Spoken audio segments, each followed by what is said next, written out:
know there are billions of galaxies out there, each with billions of stars. Stars can have planets, planets can have life, life can become intelligent. So this could mean that wherever you point your telescope, you could be looking at someone who is looking back at you.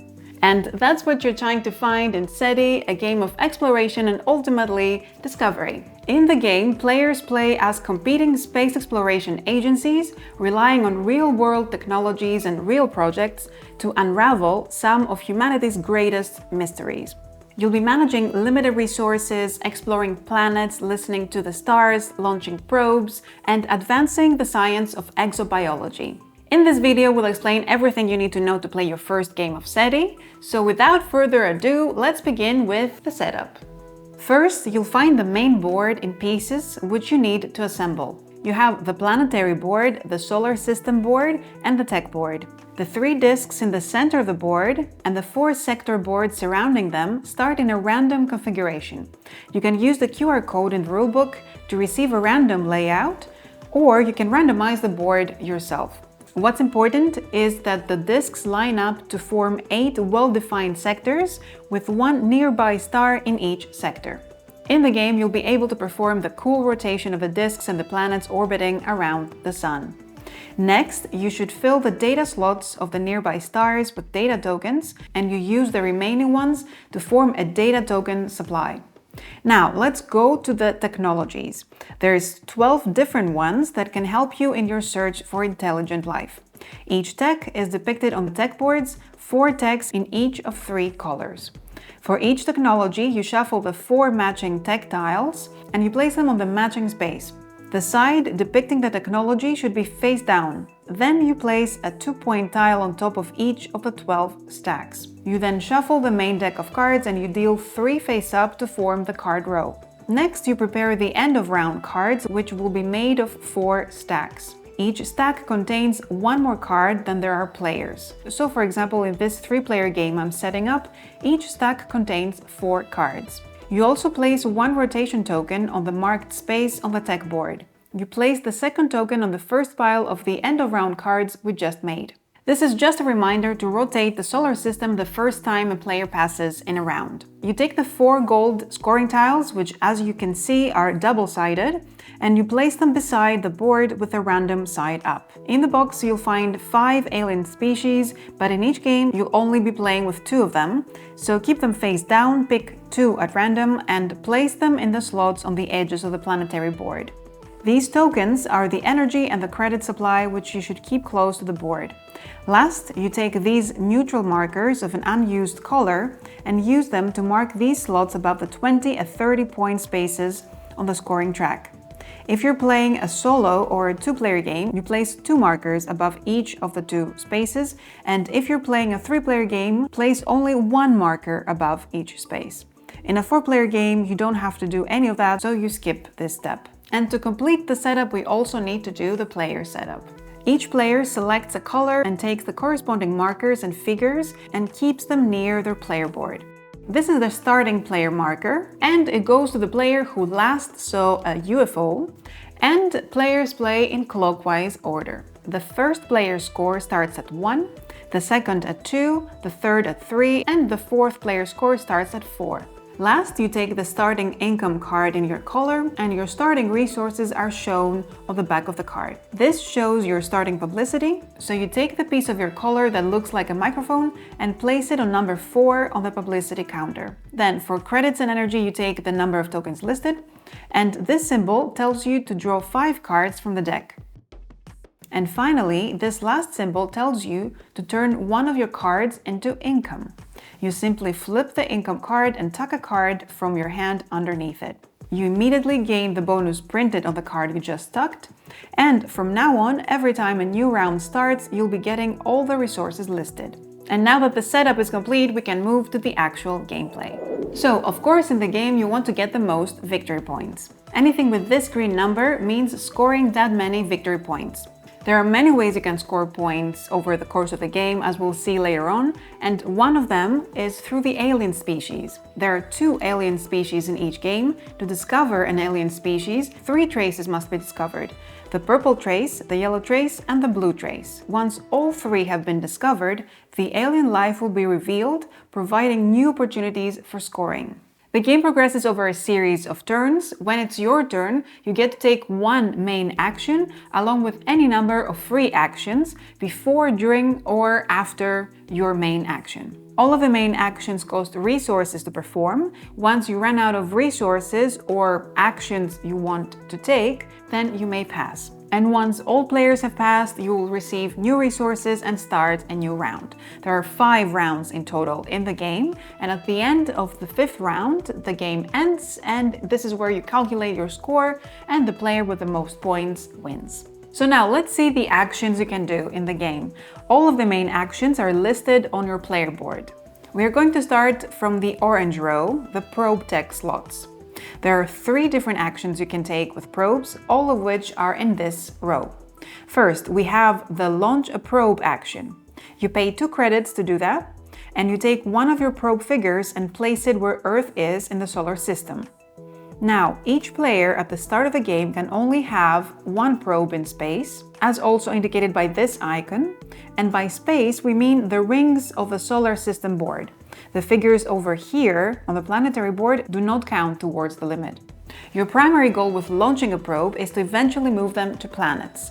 To manage that, you'll first have to do movement with your probe. There are various ways to generate movement. You can always spend 1 energy to gain 1 move with your probe. Alternatively, some cards have the same icon of movement in the corner, which means that you can discard them to move your probe, again as a free action. Finally, some cards also have movement as part of their effect. For each of the movement effects you use, you move one of your probes into an adjacent space, but not diagonally. Asteroids are hard to navigate through, so to leave a space with asteroids, you must pay 1 additional movement. You can easily remember that as it's indicated on this space on your player board. Also, you may move on to spaces with a publicity icon, like on planets and comets, so you gain 1 publicity for each publicity icon you visit. Next to the launch probe icon, there are 2 spaces to place specific techs to upgrade this action. If you acquire this tech, you can now have up to 2 probes on the solar system board at the same time. This already applies to this tech's immediate bonus when you acquire it, which lets you launch a probe for free. If you acquire this tech, your movement through asteroids no longer costs 1 extra movement, and also whenever you move to asteroids you gain 1 publicity. We'll see techs and also publicity in more detail later on. The next 2 spaces on the player board are both main actions, and both require you to have a probe on a planet. This is the orbit action. You pay 1 credit and 1 energy to turn one of your probes into an orbiter. To orbit a planet, you remove your figure from the solar system board and you place it in the orbit of that planet on the planetary board. This will also gain you the bonuses shown above the planet. Like this one gives you a data token which you place over here. With this, you increase your income by tucking a card from your hand under your income card and gaining that bonus immediately, like we have mentioned. And this symbol will be explained later on in the video. The first player to enter orbit around a planet scores 3 points. There is no limit to the number of orbiters that a planet can have around it. Next to this action, we have another main action, the land on a planet or moon action. You pay 3 energy to turn one of your probes into a lander. If there is an orbiter at that planet already, then this action costs only 2 energy instead. And if you have this tech, you pay 1 less energy, so just 1 energy when there is an orbiter and 2 when there isn't. Landing on planets is the primary way to find yellow traces. So when you land on a planet, in this example Jupiter, you gain the bonuses shown on it, and the first player to land on a planet also receives some data. And again, there is no limit to the number of landers you can have on a planet. Now let's get back to the yellow trace. How does it work? When you earn a traces icon, be it the pink, the yellow, or the blue one, you have just discovered a trace of extraterrestrial life. You place your marker on a matching space if it's free. So I place my marker in this yellow trace and I gain 1 publicity and 5 points. If both spaces are full and neither species has been discovered yet, you instead place your marker on the overflow space below. As you probably noticed, some planets have moons, but you can't perform the land action to land on them yet. But when you acquire this tech, you may land on moons as well, paying the same cost as landing on planets. So 3 energy or 2 energy if there is an orbiter on the planet, and if you have this tech, you have the extra discount of 1 energy. As you can see, there can only be 1 probe at each moon. And we can move on to the purple row. This is another main action, the scan action, allowing you to scan nearby stars using telescopes on Earth to map out sectors of the sky. Whenever you perform this action, you execute every icon in the purple row of your player board, and you can execute them in any order. So to scan, you pay 1 credit and 2 energy, and starting with the first icon, it allows you to mark 1 signal in Earth's sector. To mark a signal in a sector, you take the leftmost data token from that sector's data slot, in this case the sector that corresponds to where Earth is right now. You place it in your data pool and you replace it with a marker in your collar. So by marking, basically, you're listening for signals and receiving data without needing a probe. The second icon lets you select any of the cards from the card row, marking a signal in a sector whose color matches the color in the upper right corner of the card, and then you discard it. So you always mark at least 2 signals when you take the scan action, and with the right text you can mark up to 4. Like if you get this telescope tech, you can spend 1 publicity to mark an extra signal in a sector with Mercury. And if you get this tech, you can discard 1 card from your hand to mark an extra signal in a matching sector. The other available tech that can upgrade the scan action is this one, which basically extends your signal, as instead of marking the Earth sector, you can now mark a sector adjacent to Earth. So you have 2 extra sectors to choose from. And last, this tech allows you to pay 1 energy to launch a probe, or it gains you 1 movement. So this was the scan action. Scanning sectors is the primary way to earn the alien life traces of the pink color, so let's see how this can happen. As players keep scanning, the sectors will steadily fill with player markers, and also note that the second marker to be replaced gains a 2-point bonus. If you place the last token in a sector, you have completed the sector. At the end of your main action, you resolve all of the sectors that have been completed in any order you choose. The player with the most markers in the data slot wins the sector and places a marker on the space beside the nearby star and gets the reward shown, so in this case a pink alien life trace. So they also put a marker on the matching icon, like we saw earlier, over at the alien life boards. Each player who contributed with at least 1 marker gets 1 publicity. The player with the second largest majority of a sector, if there is one, leaves a marker on the first space of the sector, and then we return all the other markers from the data slot and refill the emptied spaces with data tokens, as you did during setup. So you will be able to mark signals and get data from that sector again on later turns. The sector can be even completed and won again. Some sectors, however, offer greater rewards to the first player who wins them compared to the rewards that players get when they win those sectors later on. In this case, you break the tie in favor of the player whose marker was placed later, so in this case, the green one. A small but important rule is that sometimes you might have the opportunity to place more markers than a sector can hold. This is okay. You don't get data for the excess markers, but you can use them to help you win the sector once it's completed. Any excess signals you mark in the sector count towards winning a sector. So scanning, along with several other effects, allows you to get data. As a free action, this data can be added to your supercomputer. Data is placed from left to right on the top row. Every time you cover a space with an effect, you resolve that effect immediately. Computer text can expand your possibilities and gain you more effects more often. There are also effects that are on the bottom row, but in order to get them, you need the space above to be filled. When your top row is entirely full of data, you can take the Analyze Data action printed at the end of your computer. You spend 1 energy and discard all data on your supercomputer. And analyzing data is the primary way to gain a blue life trace. So when you analyze data, you place one of your markers on a blue alien life trace and you gain the bonuses. So we have seen the 3 traces and the 3 primary ways of getting them: landing on planets, scanning the nearby stars to complete sectors, and analyzing data. Once all 3 discovery spaces are filled by markers, the corresponding alien species is discovered. So if a species is discovered during your turn, you resolve the discovery after your turn. You flip the species board over to reveal which species has been discovered. At that point, you read the rule sheet for that species and you follow the setup rules on it. And the players that mark the 3 discovery spaces will be rewarded according to the alien species discovered. There is a special deck of cards that comes with the alien species, and they are slightly stronger than regular cards. And each species comes with its special rules, and its board offers more spaces for marking alien traces. This is also the primary way to get those alien cards. Now, when you discover an alien life trace, apart from being able to put a marker on the spaces beside the undiscovered alien life, you may place them on the face-up species board. You mark any empty space of the matching color and gain the reward. And don't forget that throughout the game, the species overflow spaces are always available. We have seen and explained everything on your player board, all the icons, the actions, and the text you can place there. But how do you slot a tech on your board?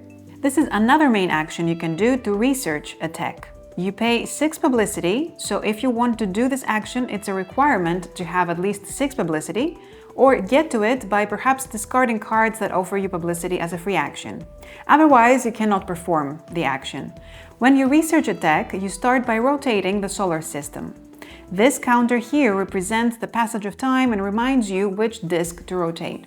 So each time you need to rotate the solar system, you move it to the next space, following the arrows. Whenever the rotation counter crosses this spot, it means you need to rotate disk 1 of the solar system. The next one rotates disk 2, which takes also disk 1 with it, and the last one rotates disk 3, so that entire thing will rotate. Together with the disks, sometimes the rotation will also move the probes. Some other times a disk may bump a probe, pushing it into the next space. So this can also gain you a free publicity. Now that the rotation is done, to complete your action, you choose one of the techs you don't have yet, and you take the top tech tile from your chosen stack. If you are the first person to take a tech from the stack, you discard the 2-point tile and score the 2 points. Each tech has a bonus printed on it, so you gain that bonus. You flip the tile over and place it on your board. If it's a probe or telescope tech, you have to place them on their specific slots, while if it's a computer, it's your choice where to place it. If there is a data token there already, you just slot the tech and put the data token where it was, but note that this will not gain you the effect that the data is now covering, as the data was placed earlier. As you probably noticed, the cards in SETI can be used in multiple different ways, so let's see the cards in detail. We've already discussed income and some of the corner effects you can gain when discarding a card as a free action. So you always have the option to discard a card from your hand as a free action to use the left corner effect. So for example, by discarding this card, you can gain 1 data to place on your pool. But you can also play a card for its main effect, and this is the final main action we haven't seen yet. To play the card for its main effect, you first have to pay the cost. You gain the effect and place it face up in the discard pile near the main deck, unless the card has a gray or gold background, in which case you keep it in front of you. So this type of card, for example, it's a conditional mission. Cards like this give you a reward when the condition is met. So you keep it in front of you, and at any time during your turn, if the condition is met, you can choose to complete the mission as a free action. You gain the reward and turn the card face down, together with all other completed missions you might have there, as completed missions can give you endgame scoring opportunities, as we'll see later on. The other type of missions are called triggerable missions. So when you trigger the condition described on the mission, you may choose to cover the circle with one of your markers and gain the bonus of it. The important thing to note here is that only things that happen after you place the card down will trigger the mission. Anything you did before placing the card will not count. When all the spaces have been covered on the card, the mission is complete and you keep it face down, just like the conditional mission cards we saw. Last, the cards with gold boxes give you points at the end of the game, so after resolving the effect on it, you keep it in front of you for the rest of the game. We've pretty much seen all of the main actions you can do, but there are some more free actions we haven't gone over yet. You can always do resource exchanges for free, like you can exchange 2 credits, 2 energy, or 2 cards for 1 resource of any type. So you may give 2 energy to gain 1 card, which you may draw from the card row or from the top of the deck. Another way to gain a card as a free action is to spend 3 publicity for it. And again, you take a card from the card row or from the top of the deck. If there are no main actions you can or want to do, you may choose to pass. On the turn you pass, you can always do free actions before passing. When passing, you first have to discard down to 4 cards if you have more than 4. Then, if you are the first player to pass this round, you take the rotation reminder token and you rotate the solar system. Last, you choose 1 card from this round's end of the round cards and return the rest so that the rest of the players can also choose a card when they decide to pass. You also have the option to not choose a card right away. You can hold on to the cards and not make your final choice until someone else passes if you would like to first see what other players do on their remaining turns before you choose your card. Once everyone has passed, the round ends as soon as the last player chooses one of the remaining cards and discards the leftover card. Then, to prepare for the next round, all players get income according to the resources shown on their income cards. The starting player marker is passed 1 space to the left, and you move the rotation reminder token on the stack of cards for the next round. So before we move to the end of the game and how you score your points, there are a few major elements that occur between player turns. When a player's score counter reaches or passes a certain score on the track, this will trigger a milestone event.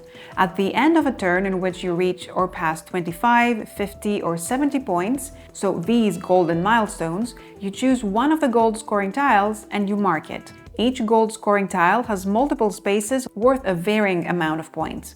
The first player to choose that tile places a marker on the highest value. The one who goes there second gets the second highest, and so on. There is room for everyone to choose the same tile, and at the end of the game you'll have a marker of your color on maximum 3 out of the 4 gold tiles. Each gold scoring tile will reward you for sets of something. For example, this one is about each set of 3 techs, 1 of each type.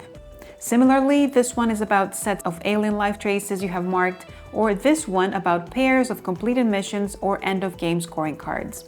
For each set you make, you score the number of points shown by your marker, so you multiply the number of your marker with the amount of sets you made. If you're playing a game with less than 4 players, you have marked these slots over here during setup at the 20 and 30 points. At the end of a turn in which you reach or pass one of these milestones, a non-player research group discovers something important about one of the 2 alien species. So if any of the 3 spaces on a species that lead to its discovery is free, you move that non-player marker from the milestone to the leftmost empty space. So it is possible that this will lead to discovering an alien species. So after all the milestones have been resolved, you move to discovering the new alien life like we've seen before. Milestones are resolved between player turns. So if multiple players have reached milestones, they resolve them in order, starting with the player whose turn has just ended and proceeding clockwise. So if you and another player both cross a gold milestone during your turn, you get to choose your gold scoring tile first.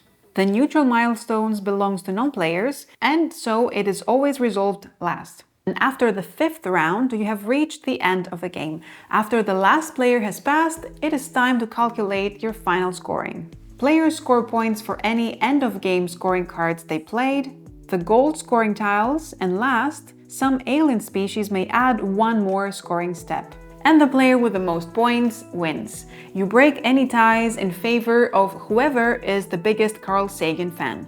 Just kidding, if there is a tie, you just share the spot. After all, you worked very hard to get there. And of course, we should mention that there is a solo mode of the game in which you compete against a rival scientific institution. The backsides of the player boards are meant for the solo mode too. That's how you adjust the difficulty. So this was SETI. I hope you found the video helpful, and let us know in the comments if you have any questions. We'll be happy to answer them. So that was it for today. Thanks so much for watching, and happy space exploration.